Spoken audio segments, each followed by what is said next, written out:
Yeah, but I worry that your judges there seem to be very deferential to him. I thought Meghan Markle was so lucky not to get pinged for lying to a court in her court case. I thought Harry was very lucky to be allowed to sue, I think it was Daily Mirror or something, for damages, despite his fantasies about being stalked. Is he likely to win this one? I think it's quite unlikely at the moment, just basically because he's been knocked back already so far. And this is the Home Office that are going against him here and basically just saying you are now not a working royal. The thing will be is on a case-by-case basis, right? So I think everyone would think if he's going to visit his family or take part in some kind of royal duties or at a royal event, then yeah, of course, you would get police protection. But if it is just that you want to come round and strut up and down the King's Road or something along those lines, I mean, the biggest joke in all of this is that what he's trying to claim, right, is that it would have a detrimental impact on his charity work if he was attacked, OK? So aside from his own personal security, a detrimental work on his charity work.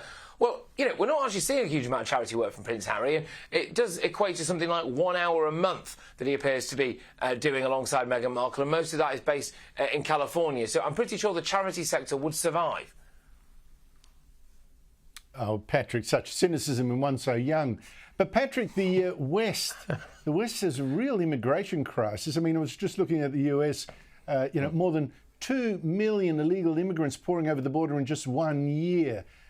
Also in Europe, the same crisis, Italy particularly, so many boatloads of young men. I mean, where are the women? Where are the children coming from Africa, crowding this reception centre in Lampedusa, for instance? But Britain has also had a shock about illegal immigration. Tell us about it and what is the government trying to do to fix it? Yeah, massive levels of illegal immigration where we're seeing people coming across the channel. The government is trying to claim that they're doing everything they can to stop people coming across the channel. I've got an exclusive on my show tonight, 9 to 11 p.m. UK time, which proves that there are more people waiting on the other side of the channel to cross than ever before. They've done a deal with Rwanda to try and use that as a third country in order to plonk people there for processing. Our woke politicians and various different human rights groups, who in my opinion are essentially on the take, are desperately trying to block that. They have blocked it so far.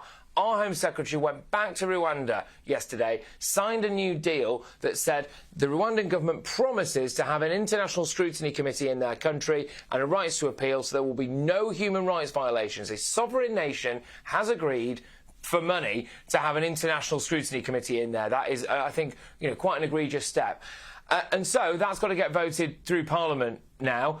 The problem is it'll probably get held up in the House of Lords. It'll get dragged through the courts again. People trying to claim that Rwanda is not a safe country and that it is our duty to keep these people. The other big problem, though, of course, is legal migration.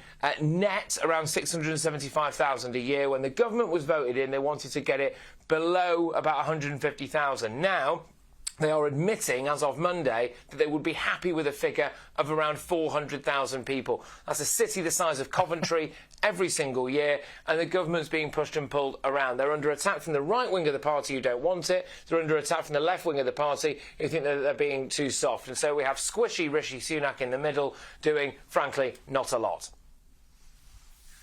It's just extraordinary. Don't these people actually look at the boatloads coming over and see, listen, if these are genuine refugees, where are the older people? Where are the women? Where are the children? I mean, it's just extraordinary. You're being taken for a ride. If they want to come, if they really are fear of their safety, what does it matter if they're in Rwanda? At least they're safe. I mean, seriously, Patrick, what is this blindness in your country, as there was in ours, to what's really going on? Yeah, so we had footage of someone in a taxpayer-funded migrant hotel earlier this week throwing £20 and £50 notes around like he was at some kind of, adult club. And it turns out that these people are being given free accommodation and then working in what's called the black economy. So car washes or working as Deliveroo drivers or Uber Eats or one of those things. Yeah. And they're making a load of money there. The problem is for people is that they've just got a blind spot when it comes to the security threats, etc. All they are doing now is they see illegal immigration good, and that's a problem. Got to go. Patrick, it's been great to talk to you this year. See you next year. Thanks for joining me.